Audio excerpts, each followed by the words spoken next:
What is up, people? My name is James Blissett, professional sports bettor and founder of Lucrative MMA, which is my handicapping service where I help people make money from betting on MMA. And I'm back for the 33rd episode of the Lucrative MMA Betting Podcast. This podcast aims to help you make money from betting on MMA. It's as simple as that. There are a lot of fight breakdown podcasts out there. This one is a little bit different. I don't break down the whole card. I break down 3 parts of the card, which I'll explain in a moment. But if you're a long-time listener, you will know. But part of this podcast, part of my MO is I like to explain the philosophy behind sports betting. Right? I like to explain my philosophy. I like to explain how I've earned a lot of money from betting on MMA, rather than just say, this guy's going to win. This is how I think he's going to win next fight. Right, I feel like it's very important to explain my process, not only the fight, how I break down the fight, my process for breaking down the specific style matchups, but also my process for betting in general.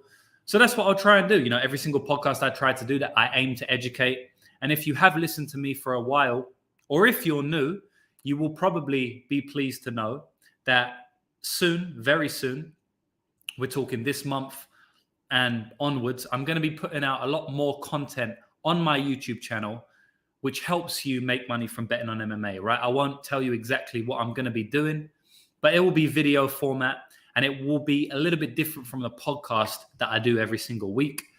It will be helping you make more money from betting on MMA. That's what the videos will be doing. So we'll leave it like that, and honestly, helping you make money from sports betting in general. So if you haven't already, please like the video, but more importantly, subscribe, because that's how you will be notified of my videos that, as I said, are going to help you make money from betting on sports. So subscribe to my channel, which you probably already are if you're watching this video, but if you're not, please subscribe and hit the notification bell. There's a little bell there. Not many people use it, but if you use it, it will notify you via email, or just when you log into YouTube, you can change the settings. It will notify you when I release a new video. And as I say, these videos are going to be extremely important. I could easily charge for these videos, but I'm not going to be, I'm going to be putting these videos out on YouTube for free, telling you how to make money from betting on sports. That's basically as simple as it is. So without further ado, we'll break down the whole card.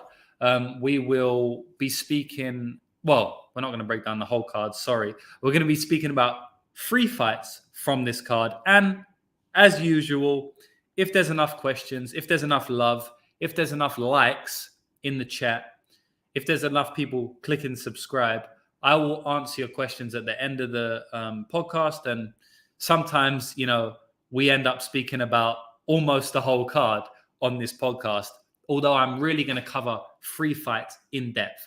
And those 3 fights, as always, are going to be the most exciting fight on the card, or what I think is the most exciting fight on the card, or what fight I'm most excited for on the card.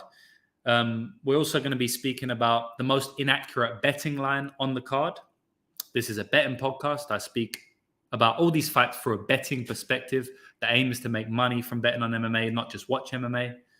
And then I'll also be speaking about the main event, all from a betting perspective, as I've said. So I can see a lot of you in here already. Shout out to everybody here. Jack Moriarty, Brandon, David Eldin, Boogie Brew, Dab Father. Shout out to Dab Father. Always see Dab Father in here. So shout out to you. There's a few people.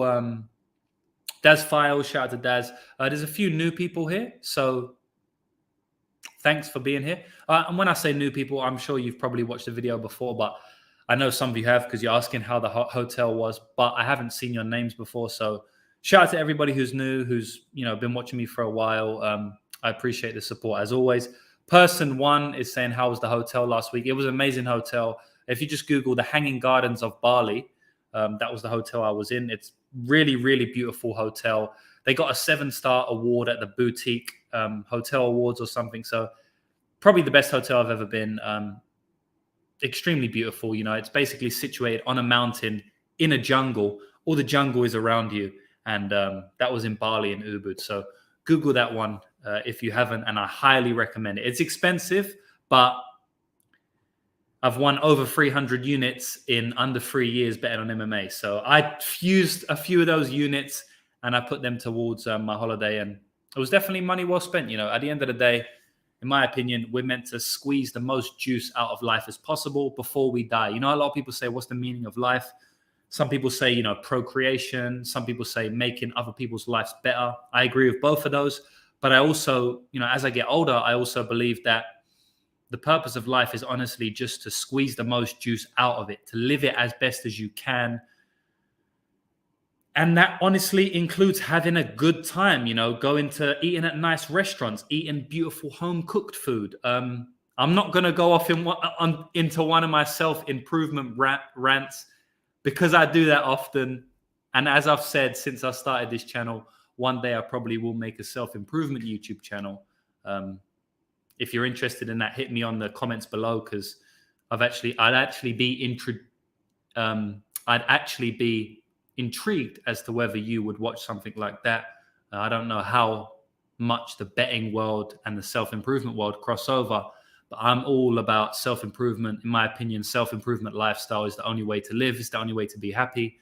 But again, we won't get into it too much, 6 minutes, and I haven't spoke about a fight yet, but it's been a while since I did a proper podcast. I've done one the last 2 weeks, but I was on holiday, forced holiday. That was a little bit rushed. So, I'm happy to see everyone here, and I'm happy to get a few things off my chest that I wanted to say. So, yeah, without further ado, the most exciting fight on the card.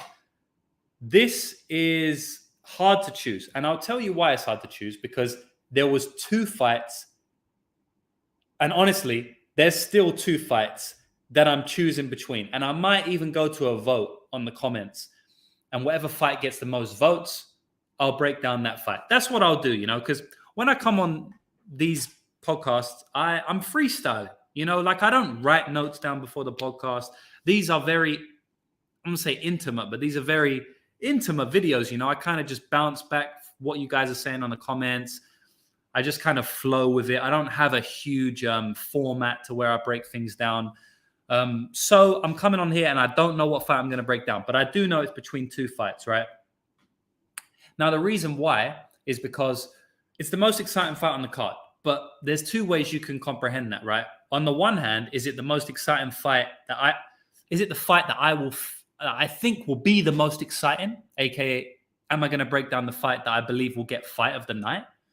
Or is it the fight I'm most excited for, right? So it's kind of just depending on how I feel on the day of the podcast, whether I break down the most exciting fight in terms of potential for violence, potential for fight of the night, or the fight I'm most excited for. So I've got 2 of those. The fight I'm most excited for is honestly Ricky Simón versus Jack Shore. That's the fight I'm most excited for. But the fight I think is going to be the most exciting fight of the night, I don't even have to tell you guys. I know for a fact you know what I'm going to say. It's Shane Burgos versus Charles Jourdain. So what I'm going to do, I'm going to put it to a vote, right? In the comments, everybody live now. If you want me to break down Jack Shore versus Ricky Simón, type down Jack Shore, Ricky Simón, or Simón Shore, whatever. If you want me to break down Shane Burgos versus Charles Jourdain, type in the comments, Burgos fight, Jourdain fight, Burgos Jourdain, whatever.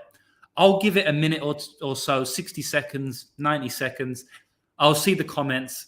I'll see what fight, I'll count up the comments, whatever fight you want me to break down more, I'll break down more. Because honestly, they're both the most exciting fights on the card for me. The one I'm the most excited for, and one which I think is going to be the most exciting. So I'll give it about 60 seconds. I'll have a sip of water because I've been speaking for about 7 minutes and I'm not sure I've took a breath or definitely haven't took a sip. So I'll give it 60 seconds and then I'll check the comments.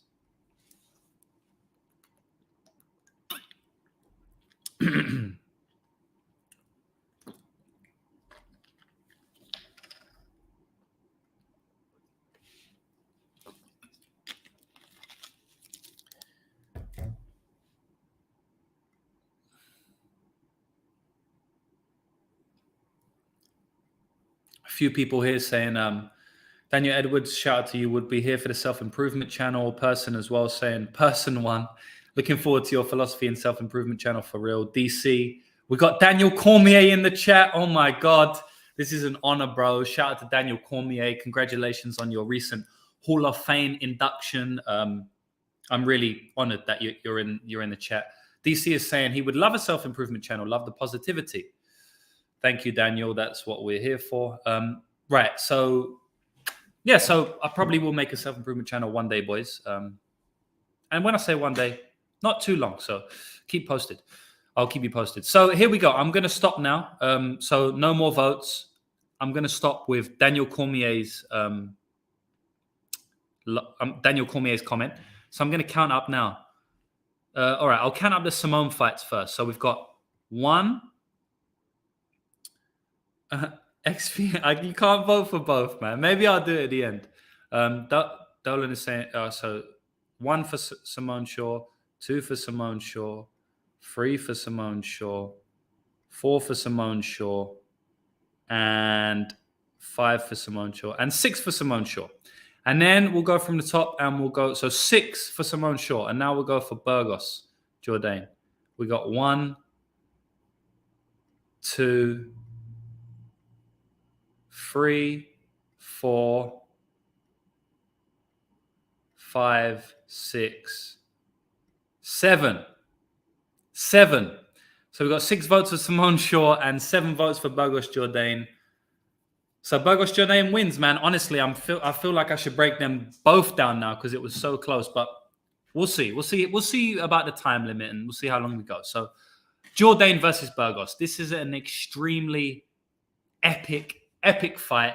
This is a potential of fight of the year. Honestly, it's not often when we have a UFC card or I do this podcast and I come on camera and I look at you in the eye and I say, I believe this has a good chance to be fight of the year. I honestly do believe that, right? Shane Burgos has a few fight of the year contenders himself. Charles Jourdain, maybe he doesn't have fight of the year contenders, but I feel like if he fought the competition Shane Burgos did, he probably would, right? Shane Burgos has been fighting at a higher level, but he's also been fighting fighters who bring it a little bit more. Billy Quarantillo, Cub Swanson, Edson Barbosa, Calvin Kattar, that type of fighter, right? Charles Jourdain has been fighting at a lower level, and that definitely factors into my handicapping on who I think is going to win this fight, and I'll get to that in a bit. But I think both fighters, given the right stylistic matchups, have the potential to be in fights of the year just because of their fighting style. The main reason is because they don't shoot fucking takedowns. Now, Charles Jourdain has shot a couple of takedowns in his UFC career. He will do it. Shane Burgos almost is extremely reluctant to shoot takedowns. I think his average is something like 0.2 takedowns over 15 minutes. And the guy's had how many minutes in the octagon? You know what I mean? Like that's over about 10 UFC fights. So a very large sample size there. Shane Burgos does not like to shoot takedowns. The guy's fighting people like Edson Barbosa and won't shoot a takedown, which is just ridiculous in a way because that's how you beat Edson Barbosa, right? You take him down. Obviously, he has been beat on the feet, of course, but the way to beat Edson Barbosa, you would think, is to take him down. But Shane Burgos is not about that life, man. Shane Burgos is about standing in the middle of the octagon and throwing heavy punches and hardly any kicks, right? Now, in that Edson Barbosa fight, which is the fight I was just talking about, he was throwing a good amount of calf kicks in that fight after getting his calf chewed up himself, right? But in general, Shane Burgos is a come-forward boxer, right? He doesn't shoot a lot of takedowns. He isn't that concerned with defense. He just comes forward, marauding style, and boxes heavy, right? And he's got a great chin. That's why his fights are potential for fights of the night, fights of the year. Charles Jourdain, on the other hand, he's pretty similar. He doesn't shoot a lot of takedowns. He'll shoot more than Shane Burgos, but he's a stand-up fighter. And his name is Charles Air Jourdain, right? His nickname is Air. There's a reason for that, because he flies through the air with spin kicks, mainly flying knees, flying front kicks. He loves the flying knee. I remember he knocked out Doo Ho Choi. Shout out to him because I clashed a plus 250 ticket on his money line, something like that, when he knocked out Doo Ho Choi. That was kind of like a leaping punch. I think he dropped Doo Ho Choi in the first round with a leaping punch as well. So his name is Air Jourdain, right? So he flies through the air. And he, like Shane Burgos, comes forward. He's a very pressure-based fighter. And again, he's not too concerned about defense. You know, he can be touched up heavy. He gets touched up in a lot of his fights. Marcelo Rojo touched him up. Joshua Kulabau touched him up. Feely touched him up. You know, he got touched up in many of his fights. And so that's the reason his fights are often slated for fight of the night, you know. And I do think we're going to get that here. I honestly do think Shane Burgos versus Charles Jourdain fight of the night is, I think it's going to be fight of the night. I don't have access to these props at the moment, but I'd like for anybody to tell me who does if they have access to these fight of the night props, because you can actually, on some bookies, you can bet on what is going to be the fight of the night. I'm pretty sure Charles Jourdain versus Shane Burgos is going to be favorite. And so I'd like to know the odds for that. I don't really know what the favorite odds are for that market, maybe plus 300 or something like that. But yeah, I think this is going to be a great fight, guys. I think this is going to be an absolute banger. And how I see this fight playing out is I feel like Shane Burgos has got the advantages in this fight. You know, Shane Burgos, in my opinion, he probably has better durability. It's hard to say. Charles Jourdain has been stopped in the UFC. He got submitted. But he hadn't been submitted outside the UFC in his professional career. Did get submitted in his amateur career. So, you know, you could lean towards the submission, the jiu-jitsu potentially being somewhere where he lacks in terms of defensive jiu-jitsu maybe. But Shane Burgos is not really going to put him in many defensive jiu-jitsu positions, in my opinion. As I said, Burgos doesn't shoot takedowns and he's just not really too keen to go to the grappling in any event. You know, he likes to defend takedowns and get away from the jiu-jitsu realm. And he also doesn't like to shoot takedowns and get away from the jiu-jitsu realm. So in terms of the potential weakness in Charles Jourdain's defensive grappling, I don't really think we're going to see it tested here, you know. I don't think we're going to see it tested at all, honestly. But because Jourdain does like to kick a lot, when a fighter just spamming kicks to the body, kicks to the head, kicks to the legs, you know, we do see things like we do see Charles Jourdain on his back, right? We saw it in the Desmond Green fight.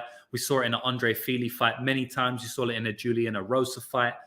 We even saw it in the Lando Veneta fight. You know, I think he got taken down into a submission or he pulled guard or something like that. So the jiu-jitsu was there. So we do see Charles Jourdain on his back in a lot of fights. So we could see it here, but I don't think Shane Burgos is going to be pushing that, right? I think if it comes to him, he might take it and he also might not. But we may see Charles Jourdain on his back here. It's about a 50-50 in my opinion. I just think that Shane Burgos probably has better durability than Charles Jourdain, is what I was going to say. But we can't 100% confirm it because Charles Jourdain has got a good chin. He's been dropped by Joshua Kulabau, but no one else hasn't really fought people that would put him on his ass a lot. On the other hand, Shane Burgos has been put on his ass many times. I believe he got put on his ass twice by Josh Emmett. I think he got put on his ass. Put on his ass. What I mean is, you know, get dropped by Calvin Kattar. He even got dropped by Kurt Holliber, I believe it was, or maybe his UFC debut or someone like that. So he's been dropped many times in the UFC, but his chin is epic, right? Because he's been dropped, but he doesn't get finished.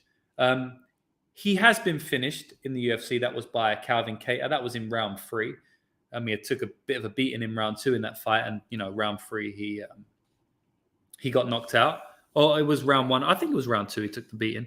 And in Josh Emmett fight, he took a hell of a beating and went to decision. So shout out to him because going to a decision against Josh Emmett, you have to respect that. You know, you have to rate that because Josh Emmett is probably the hardest hitter in the featherweight division.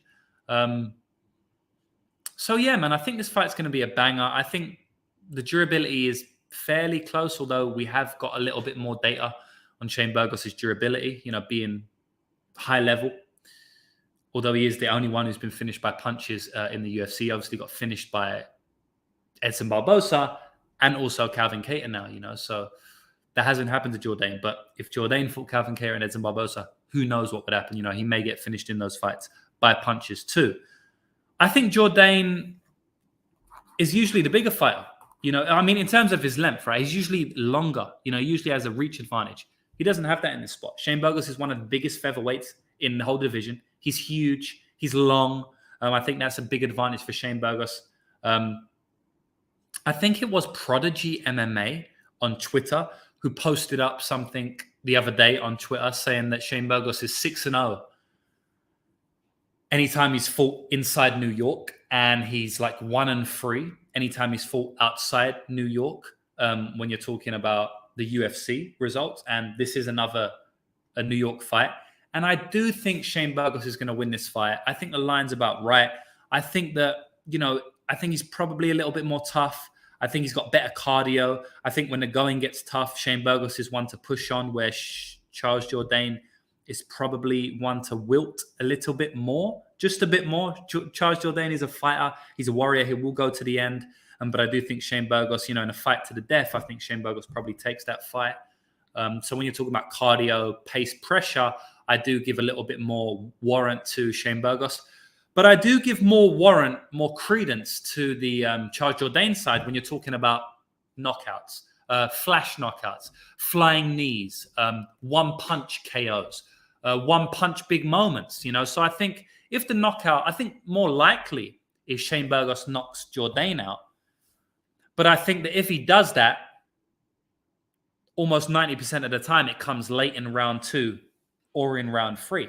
It's more of a consistent beatdown type knockout. Whereas on the Jourdain side, I think if he knocks out Burgos, which is possible, I think it could come in the first round, right?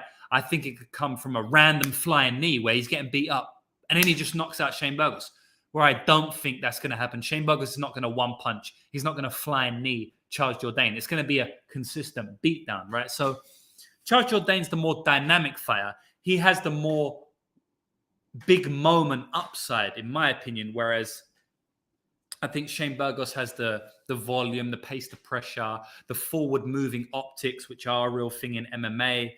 I just favor Shane Burgos in this fight. I think his boxing's significantly better than Charles Jourdain. As I said, pace, pressure, cardio, durability, potentially. All of those are on the Shane Burgos side. So I'm taking Shane Burgos here. I think the line's about right. I'm not rushing to the window to bet it. I don't think it's a bad play on Shane Burgos minus 170, potentially. I just think he wins this fight, which probably will be a close fight more often than not, right? But you do have to be careful, when you're talking about the judges. And this is something where I spoke about on my last podcast called Illusion of Value. I speak about this all the time, but I delved even a little bit deeper into the meaning of illusion of value. And I'm not going to do that on this podcast because, that takes about 5 minutes to explain it. And I will do that on a future video on this YouTube channel. But I feel like if you're backing Shane Burgos at minus 180, minus 170, it's a little bit of a scary prospect because it's probably going to be a close fight, guys, right? I'm pretty confident in saying that Burgos is not going to blow him out the water. Now, it might get the late finish, but if it does go to decision, which if it is going to be a late finish, the margins are going to be thin on a decision, right? If I'm talking about it's going to be finished in the last 3 minutes of the fight, it could easily go those 3 minutes, right? The margins are pretty thin when you're talking about a late finish or a decision, One time they fight, it's going to be a late finish. The next time they fight, it's going to go to decision, right? The margins are thin when you're talking about 2 or 3 minutes. Now, if we are expecting this fight to go to decision, which honestly, I'd rather bet the under, and I actually was close to betting the under. I just didn't get to it because it was minus money. It was about a pick 'em, minus 120, but I do feel like the under is the better play rather than the over in this fight, clearly.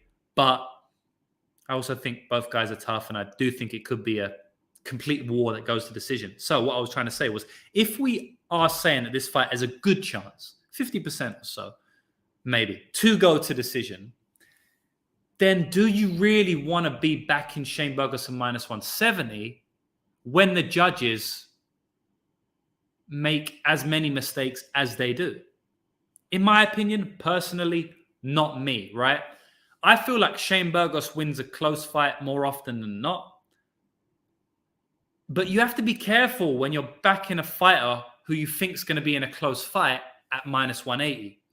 You know, if you think they're going to be in a close fight, you don't really want to be laying that type of chalk. Unless you think it's always going to be, the margins in the close fight are always going to be clear enough for them to take that decision and the judges not to be able to get it wrong. Because we talk about Josh Emmett versus Calvin Kattar, right? A lot of people back Calvin Kattar in that spot. But a lot of people that back Calvin Kattar also said that it was going to be a close fight against Emmett, but he was going to edge out the close fight. Then what happens? The judges potentially award bad decisions to Josh Emmett, you know, whatever your opinions on that decision were. I'm just saying that if you thought Calvin Kattar was going to be in a close fight, why are you backing Calvin Kattar at minus 200 or minus 250 or whatever he was in that spot? You know, you shouldn't really be doing it, especially with the current state of the judging. You know, it's not ideal. So that's my thoughts on the fight. I do think Shane Burgos takes this fight. I believe he takes it by round 3 TKO or by decision. But I would be careful backing it. You know, I would be careful, though. I am fairly confident on Shane Burgos in this spot. You know, as I said, I do think the line's pretty accurate. So I do think that Shane Burgos approaching the 70% mark is accurate. But yeah, man, Jourdain has a lot of upside in this fight.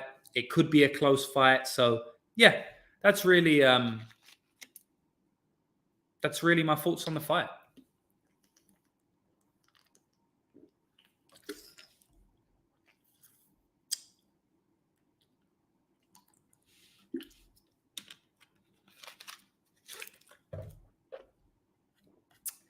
And that's it. That's the most exciting fight on the card that you wanted me to break down.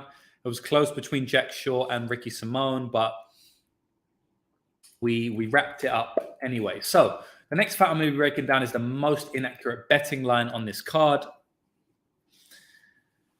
I'm going to say don't go too heavy on this one. You know, a lot of people wait for this segment in the podcast because it's basically a bet that I am recommending. But I will say that I don't see any lines that are sticking out to me on this fight as being extremely inaccurate, just like the last podcast. But I have to give you a bet, right? I have to give one. So I'm just looking over a few of my bets now.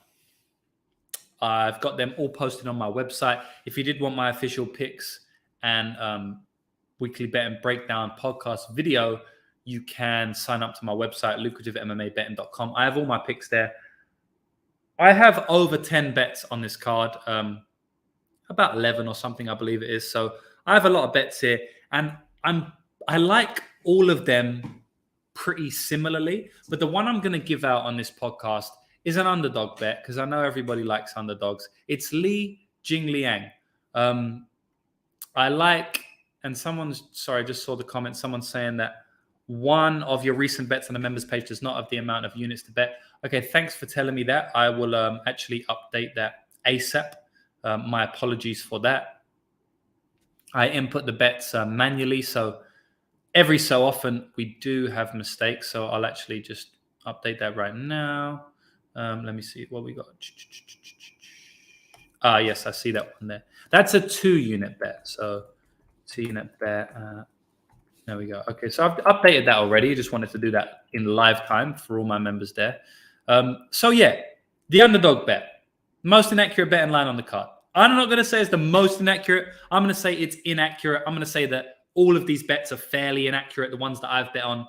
I don't think there's huge value on this card. I don't see a bet where I'm like, that is a 20% edge on that fight, right? I just feel like there's a 10% edge on this fight, 8 to 10% edge. And that's Li Jingliang, right? It's plus 140. He's an underdog. I feel like this should be a minus 110 fight. I feel like this should be a pick'em fight. Muslim Salikov is his opponent. Muslim Salikov is 38 years old. He did 30-27 Trinado last time out, so shout out to him. But he got wobbled in that fight. The margins were kind of close, is what I speak to a lot, you know. The margins were close. Yeah, it was 30-27. You know, if you go back and look at UFC scorecards, you'll see that he won 30-27. You'll think it was a domination. It wasn't. You know, the margins in those fights were close. He dropped Trinado, which won in one of the rounds. It would have been a very close round if he didn't drop him. Could have been looking at a 29-28 in that fight. So, yeah, as I said, the margins were fairly close. Trinaldo did hurt him in that fight. Salikov has been hurt in his last 2 fights now. I think was that his second to last fight where he fought Elizeu Zaleski dos Santos? Or that might have been his third to last fight. I'll just bring his record up now. Muslim Salikov, good fighter, solid fighter, a fighter I like to bet on. But I believe he's getting older now. I believe his skills are waning. I don't think he's as good as he used to be. And I feel like the Leech is, he's still in his prime, in my opinion. The Leech is 34, a little bit past his prime in terms of age, usual age. But I think the Leech is kind of in his prime at the moment. Maybe 2 years ago he was in his prime. But same thing with Muslim. But Muslim's got 4 years on him. And he's got more fights than... actually, I think he's got less fights than Leech. But I believe he fought in... Combat Sambo or Wushu Sanda or Kung Fu, something like that. I can't exactly remember. I think it was Sanshu he fought before MMA. So, he's had a long career. He's been fighting since 2011. He's actually been fighting amateur or at least in Sanshu before that. So I do think he's, what's the word? I do think he's on the tail end of his career now. And I think this is a decent spot for Leech to come in and hurt him and potentially get a knockout. As I was saying, in his last fight against Ronaldo, he did get hurt. In his fight before that, it was Elizeu Zaleski dos Santos, and he got hurt in that fight about 2-3 times. And he actually won that fight, and I actually bet on him in that fight. And I think that was a terrible decision. I think Zaleski dos Santos deserved to win that fight. He dropped him a couple of times, and it wasn't like clean drops. Like he got dropped to one knee and he jumped straight back up. So, it's not like he got hurt badly, but he definitely got buzzed. So he's been buzzed multiple times in that fight. He got buzzed once in his last fight. I think Jing Liang is going to buzz him in this fight. I think Muslim could buzz him too. But I do think Jing Liang is going to find that chin at some point. I think he's going to hurt him. Will he knock him out? I don't know. Muslim has never been knocked out. I think he's going to do it though, man. I just have a feeling that Jing Liang is going to either badly hurt Muslim Salikov or drop him or knock him out. I just think that one of those 3 things is going to happen. I think at the very minimum, Jing Liang is going to drop Muslim Salikov. I really think that's going to happen in this fight. Jing Liang has weird timing. He hops in and out of range quite strangely, which is what Elizeu Zaleski dos Santos can do, And what happened when Muslim Salikov fought a dynamic fighter like that? He got hurt a few times and he managed to squeak a split decision, which I believe he lost. On the other hand, when Jing Liang fought Zaleski dos Santos, he dropped him a couple of times and ended up finishing him in the 3rd round, He's got quite a few finishing, like in the UFC, yeah. Jing Liang has finished David Zawada, good fighter, decent fighter, Elizeu Zaleski dos Santos, solid fighter, and Santiago Ponzinibbio, really solid fighter, He's got finishes over good fighters in the UFC. And Muslim Salikov is on the same level as Zaleski dos Santos. Muslim Salikov is a little bit under the level of Ponzinibbio. Now, has Ponzinibbio, fallen off a cliff since he came back? In my opinion, he has. He's not the fighter we, saw before. But, he did go to a very close decision against Michel Pereira, who's a new breed. He did go to a close decision against Jeff Neal, who's a good fighter. And he did win a decision over Miguel Baeza after the Jing Liang fight. So, he's not completely lost it, but that was his first fight back, and it was a little bit,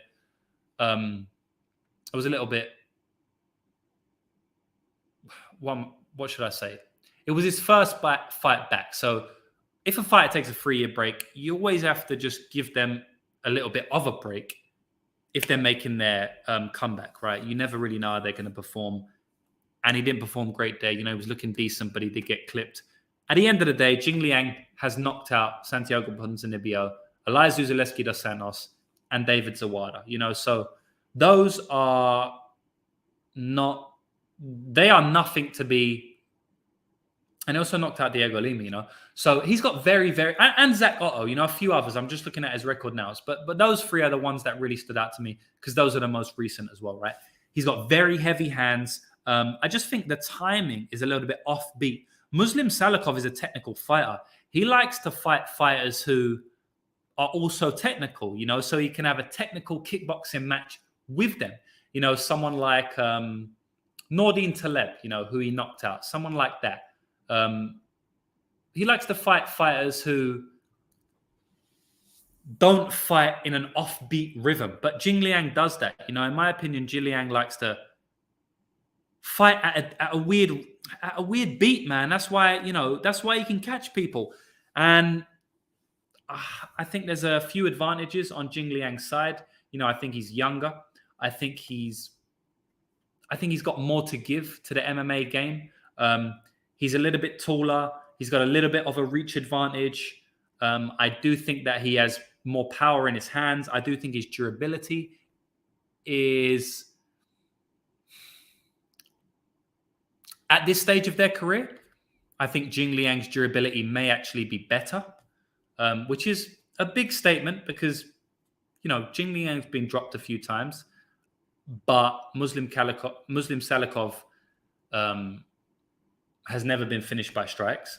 And I'm not sure if Jing Liang has, honestly. Obviously got completely destroyed by Khamzat Chimaev in that last fight, but just looking at his record now, he's never been finished by strikes either, man. So the durability is similar, in my opinion, but Jing Liang is way more dynamic. He hits harder. He's more dynamic, man. He can create things out of thin air, whereas Muslim Salikov, he doesn't do it as much. But he's also a very hard hitter, so I really want to give Muslim Salikov the respect he deserves here. I just feel at this stage of their career, how you don't make this fight a pick'em is beyond me. How you're putting Jing Liang, his KO line at plus 350 it's a little bit wild. So yeah, man, look, I don't feel like extremely confident in this bet. I just feel like, as I said, this fight should be a 50-50 fight. And I just feel like the upside for the Leech is to look minus 200, right? So yeah, I think it should be 50-50, minus 110. But I also feel like if there are a few things which I'm correct about or wrong about, the Leech could look minus 200 in this spot, right? So I always talk about upside. It's like, yeah, I'm capping a fight at 50-50, but I also think the fight could be 70-30 to Jing Liang, where I don't really see Muslim Salikov being able to look minus 200. I really don't see it because I feel like it's almost certain the Leech is going to hit him with big shots. So, Muslim Salikov might be out-technicking. How can I say this? This is not a word. Oftentimes I make up words live on stream, right? So yeah, I think Muslim Salikov might be, okay, this is a word, out-techniquing him on the feet. But I think Muslim Salikov is also going to eat big shots, bigger than what the Leech is going to hit. So that can sway around. You can be winning the whole round in a close round. You can be winning the whole round. You get one big punch, you get half wobbled for a second, you lose the round. So I think Leech has heavy upside on big moments. I think he has heavy upside on power, durability at this stage of their career. And I'm just going to repeat myself if I carry on. So I'm taking the Leech. I'm taking a few units on him at plus 140. And I honestly think that he has minus 200 upside in this fight. And if I was the bookmaker, I'd probably make it minus 110. So that's it. Brandon and Zach saying that he eats the intestines of his favorite animal. Anyone whose favorite food is their favorite animal is a savage, 100%. I think somebody else has that as well. Shout out to Alex, well, and I don't want to butcher his name, but Alex Ben Hune. Is that how it is? I think that's his name. Shout out to Alex. If you're watching this, sorry for butchering your surname if I did it. But I remember, every single week, he does humanizing fighters. And I remember he did one on Shavkat Rakhmonov, which is what Zach's saying here. And I believe it was Shavkat, the one he did it on. He asked them stuff like, what's your favorite food? What's your favorite animal? And I think Shavkat had his favorite food was the same animal as his favorite animal. So yeah, anytime someone's favorite food is also their favorite animal, it's definitely a savage. Sneakers is saying sprinkle some leech by KO. I would just, it's tough. I really hate betting against fighters to get knocked out when they've never been knocked out before. But we see the writing on the wall, in my opinion. We've seen him get dropped, kind of. You know, it wasn't officially, he didn't get put on his back, but he got stumbled multiple times against Elizeu Zaleski dos Santos, and he did get wobbled once by Trinaldo. So, you know, we see the writing on the wall. Again, the margins are very thin when you're talking about someone who gets dropped and someone who gets wobbled, you know. The margins are thin. On another day, they could get knocked out if the right follow-up shots are there, or if a fighter hits them a little bit harder or a little bit 1 inch down or 1 inch up, you know. The margins are thin. When a fighter's getting wobbled and rocked, the margins are very thin for them getting knocked out. And on another day, they could get knocked out. So, yeah, that's it. I'm taking Leach, and I'm going to say he's the most inaccurate betting line on the card because I think it should be minus 110 at plus 140. I think it's a good bet, but I also think he has minus 200 upside there. So shout out to the Leach. Hopefully he can get us a nice underdog cash on this card. And without further ado, the main event, which is Brian Ortega versus Yair Rodriguez. This is a great fight. Yair Rodriguez is always in good fights, and Brian Ortega is always in exciting fights, honestly, as well. You know, we don't really see too many Brian Ortega fights that are unexciting because Brian Ortega kind of likes to lead with his face. He takes a lot of shots, but he's also a very dynamic finisher. So, you know, that lends itself to being a very exciting fight. When you got a fighter who hasn't got great defense, but is a very dynamic fighter, a very dynamic finisher, they're usually going to be in fights that end up exciting.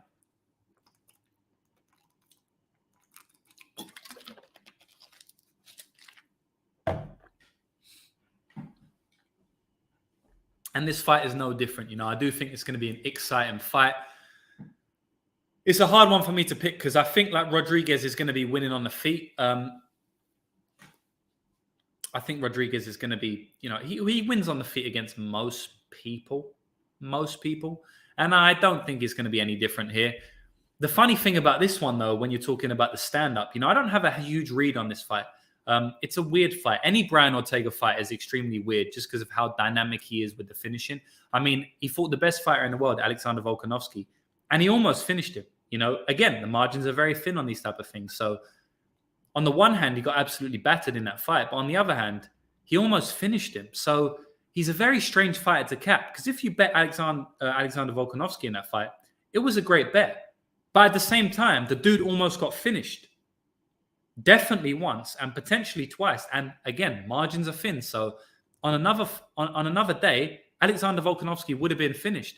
So it's a very weird fighter to cap Brian Ortega because he can be losing the whole fight and then he just gets a finish out of nowhere. So it's a very hard fighter to cap. A fighter I don't like to bet on his fights because, again, they're very hard. He's a very hard fighter to cap, you know, so I usually like to stay away. And even totals are hard because he is one of the toughest fighters in the featherweight division. He's just one of the toughest fighters. He's extremely tough. But on the other hand, he's an extremely dynamic finisher. So do you bet the over because he's tough, or do you bet the under because he can finish anyone? So even on the total side, it's pretty hard.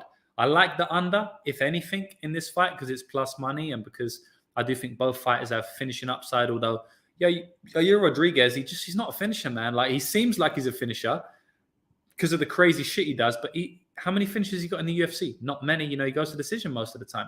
And as we've seen in the Max Holloway fight, he's extremely, extremely tough. You know, it took a doctor stoppage to stop him against Frankie Edgar. So even there, like, we got two extremely tough fighters. So but extremely dynamic fighters. So do you back the over or the under? In my opinion, the under, but again, I'm not super passionate about it. If anything, I feel like Ortega inside the distance might even be better than the under because, I don't know, man. Is Yair Rodriguez really going to finish Brian Ortega? Yair Rodriguez is a decision fighter. You know, there was many fighters he couldn't finish, but he has always got that flying knee upside. So it's a hard one in general in terms of the totals, as I explained. And in terms of the money line side, again, it's hard because I feel like Yair Rodriguez is going to be winning the fight on the feet, but Yair is so wild that he could easily run into a guillotine. He could easily run into a flying triangle. You know, Brian Ortega could pull guard and he get his arm snapped off, you know, Rodriguez. So Rodriguez is too wild for me to be backing against someone like Brian Ortega. But I kind of understand it because I do think like he's going to be winning on the feet. And I think if he fights smart and technical, he can win this fight. And I honestly think he can like kind of make it look easy. Like I feel like Yair Rodriguez has the tools. Now, this is a big difference, right? Because having the tools and putting those tools to use in a specific way you need to put them to use is a completely and utterly different facet of the game. It's not even on the same solar system, right? Because if it was, you'd have fighters like Curtis Blades would potentially be champion, or you'd have fighters like Luke Sanders would be like in the top 10, you know what I mean? And these fighters get cut from the UFC. So it's not about having all the skills. You know, who's the other dude? The one that Darren Elkins had that epic finish of when he was getting dominated. The wrestler, the featherweight wrestler who dominates everyone and then he gets submitted because he's just got bad cardio or bad submission defense, or got submitted by Damon Jackson as well. I forgot his name, but anyway, you'd have fighters like that who would be like top 5 in the UFC if having all the tools. And when I say all the tools, you know, there are a few things they're missing, like fight IQ, cardio, chin, heart, that sort of stuff. But, you know, having all the technical tools doesn't always mean you're going to win the fight or you're going to be able to use them, right? My point is that it's a hugely different thing when you're talking about having all the tools and putting all those tools to use. And shout out to the Russian dude here. I can't say a name, I'm sorry, because he said Bektic, which is the correct one. And I'm really sorry, but I can see that the Netflix has just turned on. So I'm just going to go turn it off right now.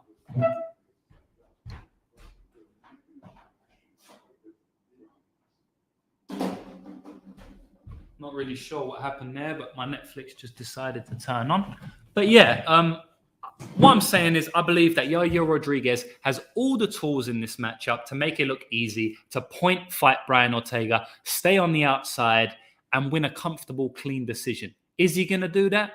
He's not going to do that. I highly doubt he's going to do something that, honestly, quite frankly, he hasn't really done for his entire UFC career. Anytime we see him fight, it's very wild, you know. Anytime we see him fight in the octagon, he runs around on the outside like he should be doing, and then he jumps in with a crazy flying knee or a crazy spinning wheel kick. I mean, I've seen the guy done tornado kicks before, you know. So, man, it's very hard for me to say that he's gonna fight the game plan that I think he needs to cleanly win this fight. Now, doesn't mean he's going to lose the fight because he's not going to fight that game plan. No, it doesn't mean he's going to lose the fight because I still think he has the tools to win it. And I don't think he's going to get instantly submitted by Brian Ortega, you know. I mean, he's shown decent submission defense before. Never fought anybody like Brian Ortega. But in terms of the dynamic submission finishes. But look, I do think that the upside is there for Yair Rodriguez. But honestly, my prediction, what I see happening is Yair Rodriguez is winning the fight. He's hitting Brian Ortega with heavy leg kicks, probably even hits him with a crazy head kick. You know, Brian Ortega eats it. Brian Ortega loses the first round cleanly. And then Brian Ortega gets a submission out of nowhere at some point. I do kind of think that's going to happen. You know, someone here, Kyrix, is saying Yair will spin into getting his back taken. You know, very, very live, you know, very live for that happening. So yeah, man, like I it's very hard for me to pick a side on this fight. But my prediction is that Brian Ortega wins via submission. But man, if anyone's backing Yair Rodriguez, shout out to you. I think the Yair Rodriguez is the money line side. How are you backing Ortega at minus 180? How's Ortega going to win the decision? This is how Ortega wins a decision, is if he gets top time, which he doesn't do. I don't think Ortega's got top time for more than 2 minutes in his entire UFC career. You know, the guy's a guard player, a guillotine player, or, you know, a sweep player or someone like that. The guy doesn't get extended top time and advanced position. He's not that type of fighter. He's very submission over position. He doesn't even go for the grappling that much. He likes to strike. Now, remember when we was all completely shocked that Brian Ortega was able to outstrike Korean Zombie easily in that fight? We have to give Brian Ortega some credit for that, because when the same fighter, Korean Zombie, fought Yair Rodriguez, Rodriguez didn't easily outstrike him. He was on his way to losing that fight, and he pulled a spinning upwards elbow out of his arsehole, and he was able to win that fight. He was going to lose that fight, and that was a striking-based fight for most of it, right? So you got Brian Ortega, who outstruck Korean Zombie, but you got Korean Zombie who outstruck Yair Rodriguez. But you can't do MMA math, and honestly, I do think Yair Rodriguez is going to win on the feet. But I just will give some room for the improvement, or, for the moments for Ortega to do some decent striking work in this fight, But in my opinion, minus 180 is probably a little bit wide. But, man, I kind of understand it, because, I feel like the submission is pretty probable in this fight. So that's what's pushing his money line out. But, man, I hate to cap a submission. I hate to say a fighter is going to win by submission when they just don't push wrestling. I mean, how long can you rely on guillotines with fighters that are not even going to take you down? How long can you rely on someone doing a spin kick into getting his back taken? You know what I mean? It's just not a place where I like to bet. It's just not a type of thing I like to bet on. I don't like to bet on fighters to win by submission if they fucking hardly ever push the grappling. Now, Ortega does shoot takedowns. He did shoot 6 or 7 against Max. He did take down Volkanovski 3 times, but he doesn't actively push the wrestling. He likes to strike more often than he does. But yeah, man, I've got Ortega by finish. I'm not going to speak any more about this fight. And someone saying you can with yeah. Look, I understand. But yeah, that's my prediction. Brian Ortega via submission. But I won't be betting on this fight. There's too many outcomes. There's too many extremely live outcomes for me in this fight to be comfortable backing anything. If I was backing anything, I'd have to go with a plus number just because of the potential outcomes. Something I thought which would be a huge number would be Yair Rodriguez via decision. What number is that? See, it's big. It's plus 375. It's plus 420 for those of you who like to smoke out there on FanDuel. It's plus 320 in some books. So that's a big number. But I don't want to just be throwing my money at a number because I think it's kind of big. It's one of those fights, though, where if I was going to do a degenerate bet on the fight, I'd probably just play some, a crazy line like that. Ortega plus 220 submission, or Rodriguez decision plus 330, something like that. So that's it, guys. I've broken down the 3 segments of the podcast as I always do. I'm going to wrap this up in under an hour. I will let the podcast go until an hour. So we've got about 6.5 minutes, and I'm going to speak for another minute before I go to the questions. So we'll have about 5 minutes of questions, which there probably won't be that many questions with me because I tend to speak a little bit longer, right? I tend to rant a little bit. But yeah, we'll just do a little recap. We've got the most exciting fight on the card, which you guys voted as Shane Burgos versus Charles Jourdain. I'm picking Shane Burgos via TKO in round 3 or via decision. I'll just go with TKO in round 3 just to make it a little bit more exciting, or a little bit more solidified. Shane Burgos via TKO in round 3. And then we spoke about the most inaccurate line, which I'm saying is the Leech, Li Jing Liang at plus 140. And then we've got the main event of the evening, which I'm taking Brian Ortega for a submission in round 4. I feel like he's going to be getting out-volumed. I think he's going to be losing, but I do think he'll pull something out. So I'll go to the chat now, and I will... I'll answer some questions if you have any questions. Leon is saying, my man be analyzing himself. I do. That's one of the most important things in life. You have to analyze yourself, really. You have to look in the mirror. I've got multiple mirrors around me. You have to look in the mirror, theoretically, or what's the other word? Not literally, but yeah, you have to look in the mirror, find out the pros and cons about yourself, and try to improve upon them. You also be analyzing me, brother, because you said my penis is pretty big. So what can I do with that one? I can star that one. It doesn't star. What else we got here? Person, nicely decorated room. Appreciate that. This is an Airbnb. They did not too bad in this one, if I do say so myself. We've got the globe over there.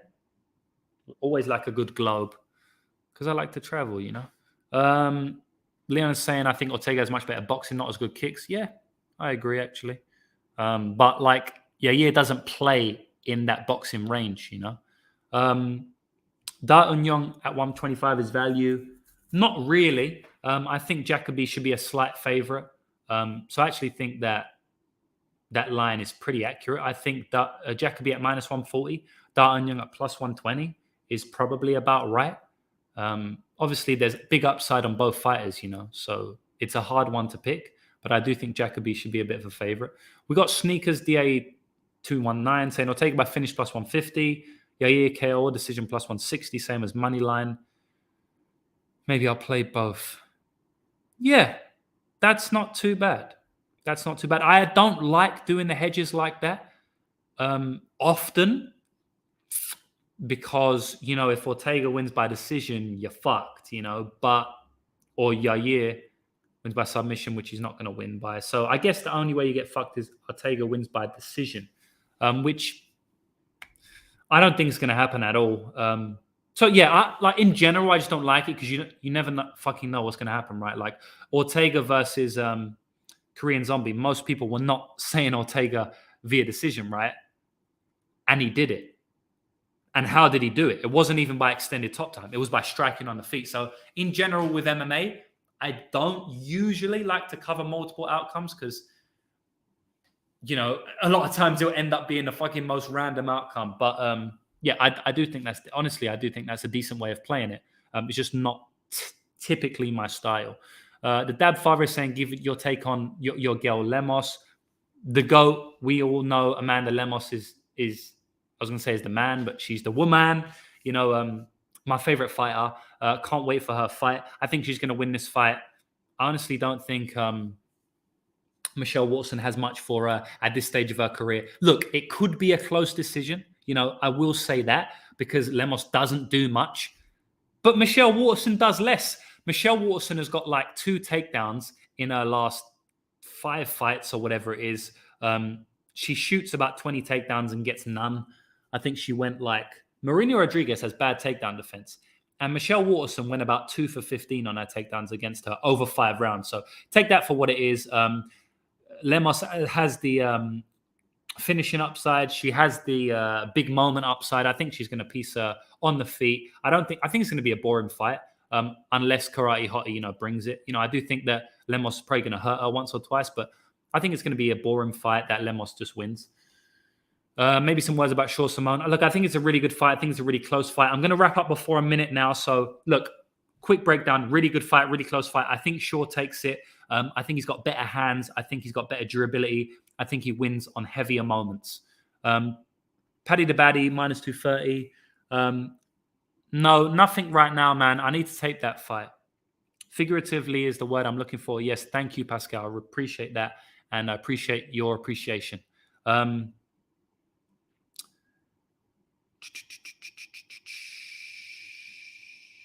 Yep. So that's it. Thanks, guys. I really appreciate you watching this. Give me a like if you haven't already. Just takes a second. Click on the thumbs up. Subscribe to my channel if you haven't already. Leave a comment, because that always helps with the engagements. Those 3 things will really help with the engagements. Will make me want to do more videos like this. And as I said, I've got a lot of more content in store on the YouTube channel. So appreciate you again. Hope you win. Hope we win. Hope we can push on. We're about 33 units profit this year. So looking to push on, looking to get closer and closer to that 100 unit year as we made last year, 98 units. So shout out, guys. Shout out to you, and good luck in about 10 hours.